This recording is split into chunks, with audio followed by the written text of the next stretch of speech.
मंडळी नमस्कार.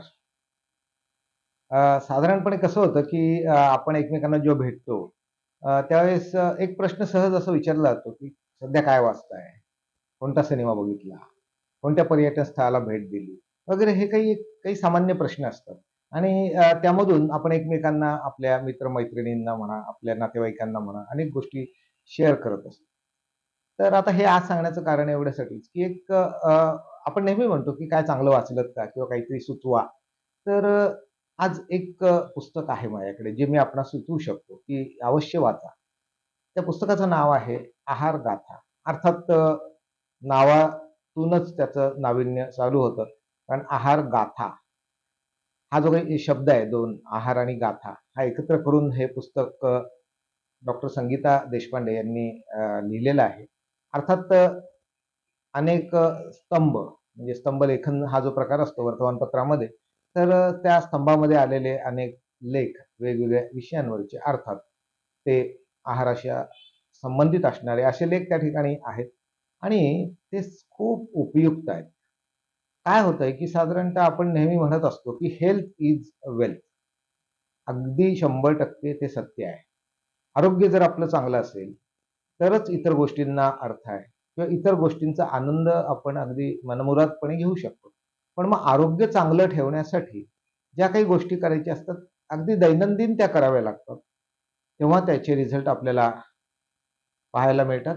तर ह्या पुस्तकामधून मला हे वेगळं का वाटलं? कारण जेव्हा मी ते वाचलं, पाहिलं, तेव्हा मला प्रत्येक लेख एक तर प्रत्येक एका पानावर एक लेख, त्यामुळे तो पटकन वाचून होतो आणि प्रत्येक लेखाच्या अंती आपल्याला काहीतरी गवसतं. हे आपल्या एक लक्षात येतं, "अरे, हे तर मी असं करत होतो, पण हे असं करायला नको होतं." हे हे बरोबर आहे. म्हणजे हे जे काही आहे आपल्यामधून आपणच आपल्याला सुधारणं ही जी प्रक्रिया आहे, हे पुस्तक वाचल्यानंतर ती चालू होते.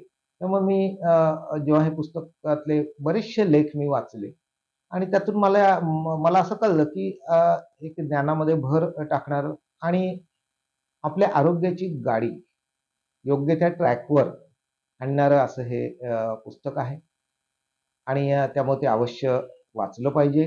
मी तर म्हणतो ते संग्रहीत ठेवलं पाहिजे. कारण आपल्या हाताशी असेल तर एक साधारणतः त्यातला लेख वाचायला एक 10 मिनिटाच्या वर वेळ लागत नाही.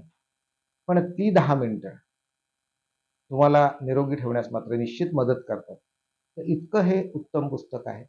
तशी आपण जेव्हा एकमेकांना भेटतो अनेक कादंबऱ्या, अनेक फिक्शन्स म्हणा, वेगवेगळे काव्यसंग्रह असतील, आत्मचरित्र असतील, अशा अनेक पुस्तकांचे आपण सांगत असतो, हे वाचा, ते वाचा. आहाराविषयी काय होतं, की जनरली ते पदार्थ कसे बनवायचे, त्याच्या विधी काय, त्याच्यात काय-काय घ्यायचं, याची पुस्तकं खूप खपतात आणि लोकांना ती आवडतात. त्यातून लोकांना शिकायला मिळतं. पण यातून या आहार गाथा या पुस्तकातून मला असं वाटतं, की खूप शिकण्यासारखं आहे. खूप, खूप शिकण्यासारखं आहे आणि ते वाचून, ते अंगीकारून आपण आपलं आरोग्य उत्तम ठेवू शकतो. अगदी उदाहरण द्यायचं झालं तर लेखिकेने अगदी आयुर्वेदापासून ते अगदी आजच्या जीवनशैलीपर्यंत सर्व गोष्टींचा, सर्व घटकांचा जे आहाराशी संबंधित आहे, त्यांचा त्याच्यावर प्रकाश टाकलेला आहे. साधारणतः पहा आता 1-2 उदाहरणं द्यायची झाली तर आपण गोड केव्हा खातो? साधारणतः आपण जेवण झालं की अगदी मग आईस्क्रीम असेल, स्वीट डिश असेल, अगदी त्यावेळेस म्हणजे जेवण झाल्यानंतर ते खातो. पण तो जेवणाच्या सुरुवातीलाच हा खाल्ला पाहिजे असं लेखिकेने त्यामध्ये लिहिलेलं आहे आणि त्यांनी ते का खाल्लं पाहिजे ते त्याचं कारण सुद्धा लिहिलेलं आहे. तर आणि ते पटण्यासारखं आहे अर्थातच. तर त्यामुळे नकळत आपण कधी-कधी या सवयी ज्या आपल्याला लागलेल्या आहेत, त्या चुकीच्या असतात. त्या बदलण्याची संधी आपल्याला जेव्हा कोणीतरी एक त्या क्षेत्रातली अधिकारी व्यक्ती सांगते, तेव्हा निश्चित आपण विचार करण्यास प्रवृत्त होतो आणि मला असं वाटतं, की त्यामुळे ह्या पुस्तकाचं महत्त्व जास्त आहे. पाणी कधी प्यावं? साधारणतः जनरली असं म्हणतात, की पाणी जेवण झाल्यावर एक अर्ध्या तासाने किंवा 45 मिनिटांनी प्यावं. पण जेवण करीत असताना मध्ये-मध्ये पाणी पिलं तर ते चालू शकतं असं यांचं या लेखिकेचं म्हणणं आहे आणि त्यांनी ते सप्रमाण सिद्ध सुद्धा त्या ठिकाणी केलेलं आहे. तर सांगण्याचा मुद्दा असा आहे, की अशा छोट्या-छोट्या गोष्टी आहेत. पण दैनंदिन जीवनामध्ये दैनंदिन जेव्हा आपण आहार घेतो, तेव्हा त्याच्याशी त्या निगडीत आहेत, की ज्याच्यामुळे आपण म्हणजे जर त्या अंगीकारल्या, तर निश्चितपणे आपल्या आरोग्यावर चांगला परिणाम त्याचा होऊ शकतो. असं मला वाटलं. आणि अर्थात विविधरंगी लेख आहेत. म्हणजे मधुमेह असेल तर काय करावं, त्यानंतर नाश्त्यामध्ये काय खावं, लहान मुलांना काय खाऊ घालावं, विविध म्हणजे म्हणजे आपण असं म्हणू शकतो की साधारणतः सकाळच्या नाश्त्यापासून ते रात्रीच्या जेवणापर्यंत असं पूर्ण त्यांनी त्यामध्ये कोणत्या वेळी काय केलं पाहिजे, कसं केलं पाहिजे, या सर्व अतिशय विस्तृत असं त्या ठिकाणी त्यांनी माहिती दिलेली आहे. अतिशय उपयुक्त माहिती आहे.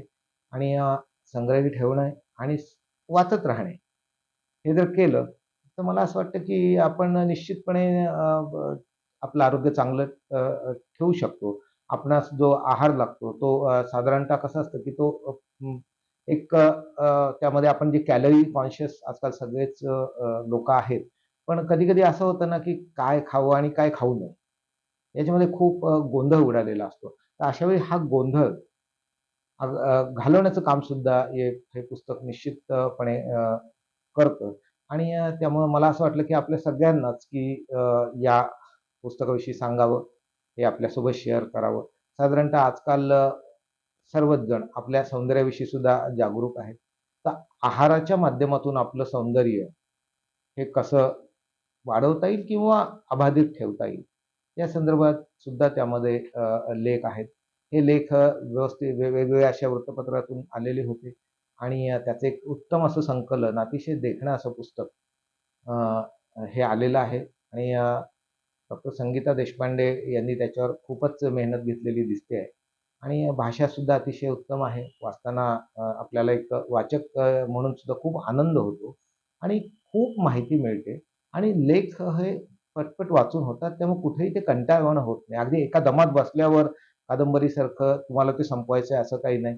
ते सुद्धा अतिशय हळू जसे जेवणाच्या मध्ये पाणी प्यायचं आहे, तसंच ते पुस्तकाचं जर आपण रसग्रहण केलं, तर मला असं वाटतं की निश्चितच प्रत्येकाला त्याचा फायदा होईल. आणि म्हणूनच मला असं वाटलं या विषयावर बोलावं. आपण अवश्य ते पुस्तक वाचावं अशी माझी आपणा सर्वांना एक आवाहन आहे. आणि निश्चित ते तुम्ही वाचल्यानंतर तुम्ही नक्की ते दुसऱ्याला सुद्धा त्या पुस्तकाची शिफारस कराल, याची खात्री मला आहे. आणि हे आहार आणि विहार जो आपण म्हणतो, त्या विहाराविषयी सुद्धा त्यांनी त्या ठिकाणी लिहिलेलं आहे की आहार, विहार हा अतिशय हे म्हणजे एक आपल्या नित्य रोजच्या दैनंदिन जीवनाचे अविभाज्य भाग. पण ते जर शास्त्रशुद्ध पद्धतीनं आणि आपण आपल्याकडे एक उत्तम ज्ञान ठेवून जर केले, तर आपलं आयुष्य आपण अतिशय आनंदाने, सुखाने आणि आरोग्य आरोग्यपूर्णतेने आपण जगू शकतो. हे मात्र या पुस्तकाचं एक संचित आहे असं मला वाटतं. आणि त्यामुळं हे एकदा तरी तुम्ही वाचावं. आणि त्यातून फायदा हा निश्चितच होणार आहे. त्यामुळे आज मला या पुस्तकाविषयी बोलावंसं वाटलं. मी आपल्याशी बोललो. आपण व्हिडिओ पाहत आहात. व्ह्यूज खूप वाढतायत. आणि साधारणतः 6,000 च्या वर मागच्या व्हिडिओला व्ह्यूज गेले. आणि अनेकांच्या रिएक्शन, प्रतिक्रिया सुद्धा मला मिळतात. चांगलं वाटतं. असंच आपण मला माझ्या व्हिडिओविषयी सांगत राहा. आपल्या सूचनांचं स्वागत आहे. आपणा सर्वांना मनःपूर्वक धन्यवाद. आणि पुन्हा एकदा आहार गाथा हे संग्रही असावं, असं मला वाटतं. वाचल्यानंतर ते तुम्हालाही वाटेल याची मला खात्री आहे. धन्यवाद. आज इथेच थांबतो.